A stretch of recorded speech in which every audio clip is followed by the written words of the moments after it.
अब हमें यहाँ के जंगली जानवर खा जाएंगे। अब हम जिंदा नहीं बचेंगे। हाँ, हो सकता है महाराज हमें इस जंगल में हमेशा के लिए छोड़कर चले गए हों। वैसे भी वो आपसे क्रोधित थे क्योंकि आपने उन्हें नमक की तरह प्यारा कहा था। सुंदरगढ़ राज्य में एक राजा रहता था। राजा की पत्नी की बहुत समय पहले ही मौत हो गई थी, लेकिन उसकी 3 बेटियां थी जिनसे राजा बहुत प्यार करता था। एक दिन की बात है, राजा ने सोचा, क्यों न मैं आज अपनी बेटियों की परीक्षा लूं, उनसे कुछ सवाल पूछूं। मंत्री जी, जाओ मेरी तीनों बेटियों को बुला कर लाओ। जी महाराज। मंत्री राजा की तीनों बेटियों को बुला लाता है। जी पिताजी, आपने हमें बुलाया? हाँ बेटी, मैंने तुम सभी को बुलाया था। कहिए पिताजी, आपको क्या काम है हमसे? हाँ पिताजी, कहिए। बेटी, मेरे कुछ सवाल हैं। जी पिताजी, पूछिए। राजा एक एक करके अपनी तीनों बेटियों से पूछता है। सबसे पहले बेटी, तुम बड़ी हो, तुम ही बताओ कि तुम्हें सबसे ज्यादा कौन प्यारा है और मैं तुम्हें कितना प्यारा हूँ। पिताजी, मुझे सबसे ज्यादा मेरी माँ प्यारी है और जितनी माँ मुझे प्यारी है उतनी ही आप भी प्यारी हो। अच्छा बेटी, अब तुम बताओ कि तुम्हें सबसे ज्यादा प्यारा कौन है। पिताजी, मुझे सबसे ज्यादा प्यारे आप हैं, पूरी दुनिया से प्यारे आप हैं। बेटी, अब तुम्हारी बारी है। तुम्हें सबसे ज्यादा प्यारा कौन है? और अगर तुम्हें सबसे ज्यादा प्यारा मैं हूँ तो क्यों हूँ? पिताजी, मुझे आप नमक के बराबर प्यारे हो। जितना मुझे नमक प्यारा है उतना ही आप प्यारे हो। राजा अपने मन में सोचता है, इसने तो मेरी कीमत सिर्फ एक नमक के बराबर लगाई है। नमक क्या है आखिर? कुछ भी नहीं, ये तो एक मामूली सी चीज है। मेरी कोई कीमत नहीं इस बेटी की नजर में। ये मेरी बेटी नहीं हो सकती। जिस बेटी की नजरों में एक बाप की कोई कीमत नहीं, भला वो बेटी जीने के लायक कैसे हो सकती है? मैं इसे जिंदा नहीं छोड़ूंगा, मार डालूंगा इसे। क्या हुआ पिताजी, किस सोच में पड़ गए आप? कुछ नहीं, तुम सब यहाँ से जा सकते हो। तीनों बेटियां अपने कक्ष की तरफ चली जाती हैं। क्या करूं, क्या करूं? नहीं नहीं, मैं उसे नहीं मार सकता। वो आखिर मेरी बेटी है। एक काम करता हूँ, मैं उसे यहाँ से दूर किसी जंगल में छोड़ आता हूँ। वहाँ उसे कोई न कोई जंगली जानवर जरूर खा जाएगा। राजा की छोटी बेटी के पास एक बकरी का बच्चा था जो उसे राजा ने लाकर दिया था। छोटी बेटी रूपमती उस बकरी के बच्चे को बहुत प्यार करती थी। एक दिन की बात है। बेटी, आज मैं शिकार पर जंगल की ओर जा रहा हूँ। कल मैंने देखा था वहाँ बहुत मीठे मीठे और स्वादिष्ट बेर लगे हुए थे, पर शिकार करने के कारण मैं बेर तोड़ नहीं पाया। तुम्हें बेर बहुत पसंद है ना? जी पिताजी, मुझे बेर बहुत पसंद है। ठीक है, फिर आज समय मिला तो ले आऊंगा। पिताजी, और अगर आपको समय नहीं मिला तो? हाँ, ये बात भी है। फिर जब समय मिलेगा तब ले आऊंगा। नहीं नहीं पिताजी, मैं भी आपके साथ चलती हूँ। आप शिकार करना, जब तक मैं बेर तोड़ लूंगी। और बेटी, वो तो बहुत घना जंगल है, वहाँ बहुत जहरीले सांप भी हैं और बहुत खतरनाक खतरनाक जानवर भी। पिताजी, ले चलिएगा मुझे भी अपने साथ। मैं अपनी प्यारी बकरी को भी चरा लूंगी और ढेर सारी बेर भी ले आऊंगी। ठीक है, फिर चलो। राजा रूपमती और उसकी बकरी को अपने साथ जंगल की ओर लेकर निकल जाते हैं और चलते ही चलते एक घने जंगल में पहुंच जाते हैं जहां बहुत सारे बेर लगे हुए थे। अरे वाह पिताजी, क्या स्वादिष्ट बेर है। रानी बकरी, तू भी यही घास खा ले। बेटी, मुझे लगता है पास ही कोई जानवर है। तुम यही रहना, कहीं जाना मत। मैं उस जानवर का शिकार करके अभी आता हूँ। जी पिताजी, आप जाकर शिकार करके आइए। तब तक मैं और रानी बकरी यही आपका इंतजार करते हैं। राजा वहाँ से चला जाता है और अपने महल की ओर निकल पड़ता है। रूपमती को भी इंतजार करते करते काफी समय बीत जाता है। रानी बकरी, शाम होने वाली है और पिताजी का अभी तक कोई पता नहीं है। मुझे तो बहुत डर लग रहा है, ना जाने पिताजी कहाँ रह गए। आप घबराइए मत राजकुमारी, हम जंगल में ढूंढते हैं। रानी बकरी, पिताजी कहीं नहीं मिल रहे। रो मत राजकुमारी, लगता है महाराज वो जगह भूल गए जहाँ उन्होंने हमें इंतजार करने को कहा था। ऐसा कैसे हो सकता है रानी बकरी? पिताजी तो इस जंगल का चप्पा चप्पा जानते हैं, फिर वो हमें यहाँ अकेले कैसे छोड़कर जा सकते हैं? कहीं पिताजी हमें हमेशा के लिए तो इस जंगल में छोड़कर नहीं चले गए? अब हमें यहाँ के जंगली जानवर खा जाएंगे। अब हम जिंदा नहीं बचेंगे। हाँ, हो सकता है महाराज हमें इस जंगल में हमेशा के लिए छोड़कर चले गए हों। वैसे भी वो आपसे क्रोधित थे क्योंकि आपने उन्हें नमक की तरह प्यारा कहा था। अब हमारा क्या होगा रानी बकरी? आप फिक्र मत करो राजकुमारी, जब तक मैं हूँ आपको कोई हाथ भी नहीं लगा सकता। मैं आपकी तलवार की ढाल बनकर रक्षा करूंगी।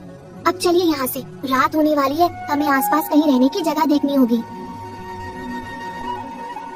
दोनों चलते चलते एक कुटिया के पास पहुँचते हैं।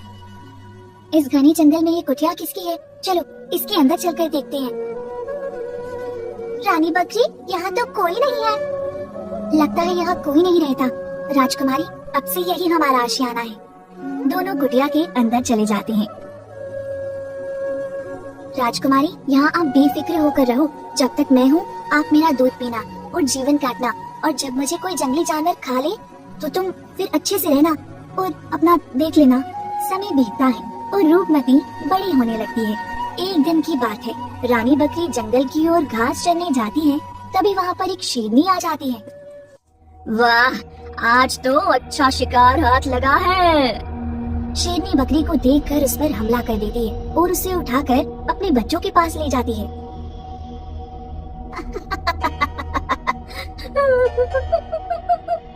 पागल बकरी, तुम हंस भी रही हो, रो भी रही हो। तुम्हें तो रोना चाहिए। तुम्हारा रोना तो समझ आता है, पर तुम्हारा हंसना मुझे समझ नहीं आ रहा। मैं रो इसलिए रही हूँ क्योंकि मैं अकेली नहीं हूँ इस जंगल में। मेरे साथ एक इंसानी बच्चा भी है जो मेरे साथ ही रहता है। अब जब तुम मेरा शिकार कर लाई तो मुझे जान से मारकर खा जाओगी।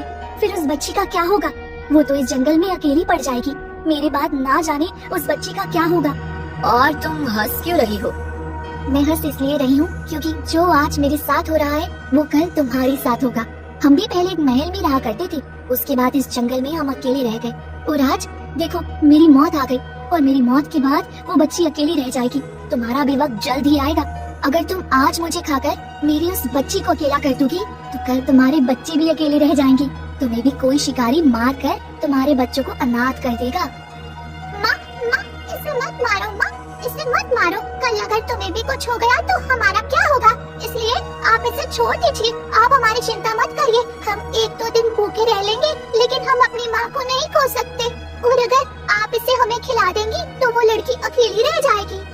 ठीक है, जाओ तुम उस लड़की के पास। मैंने तुम्हारी जान बख्श दी। बकरी वहाँ से चली जाती है।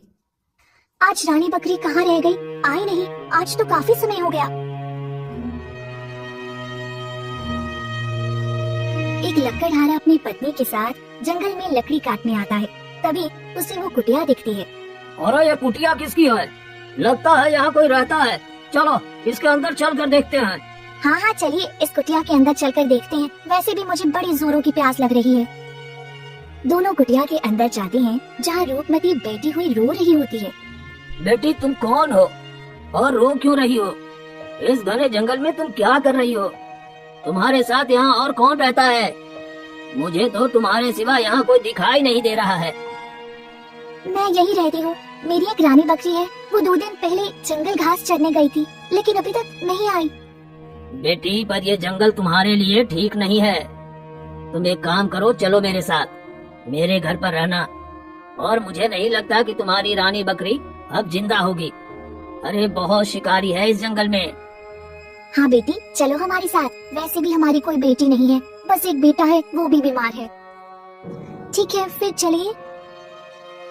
जब तक रानी बकरी वहाँ पहुँचती तब तक रूपमती वहाँ से जा चुकी होती है। अरे राजकुमारी रूपवती, राजकुमारी रूपवती, आप कहाँ हैं? राजकुमारी तो यहाँ नहीं है। कहीं उसे किसी जानवर ने तो नहीं खा लिया? रूपवती लकड़हारे के घर पहुँचती है।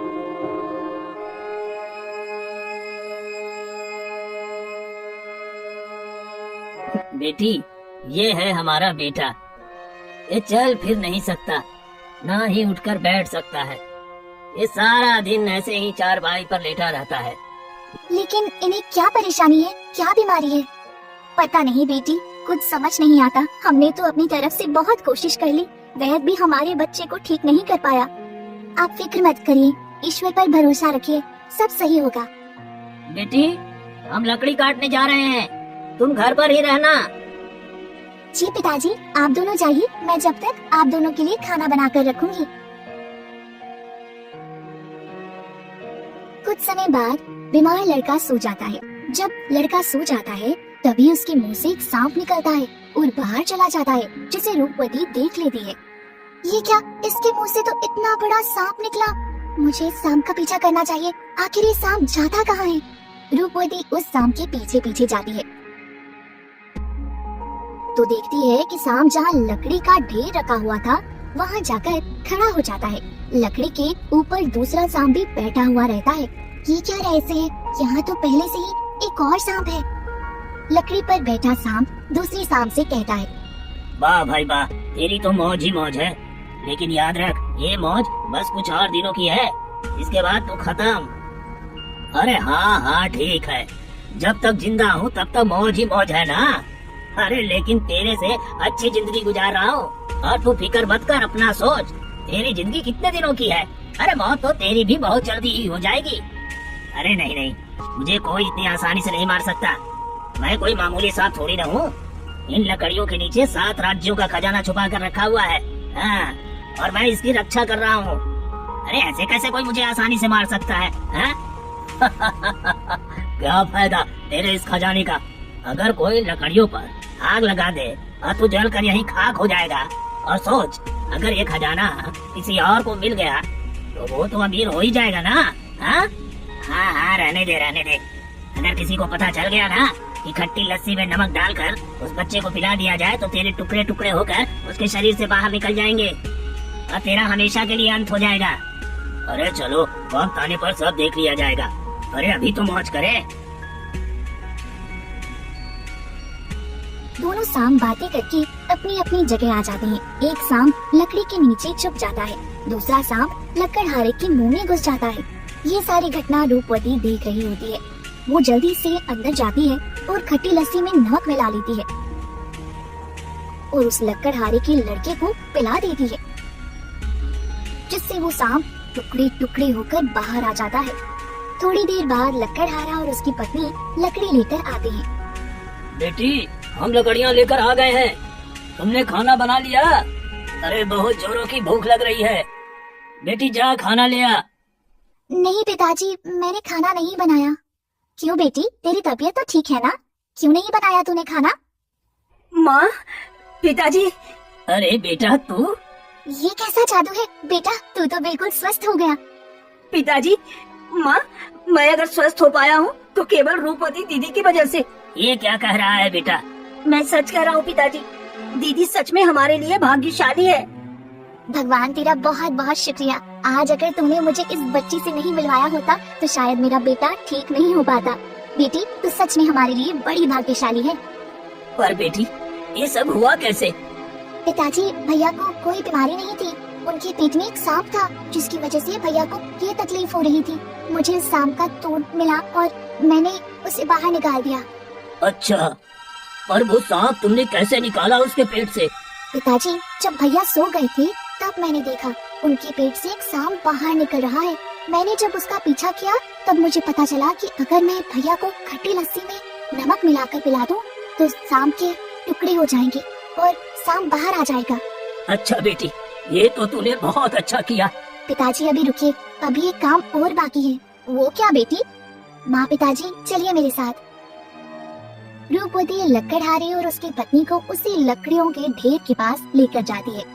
पिताजी, आप इन सभी लकड़ियों पर आग लगा दीजिए। बेटी,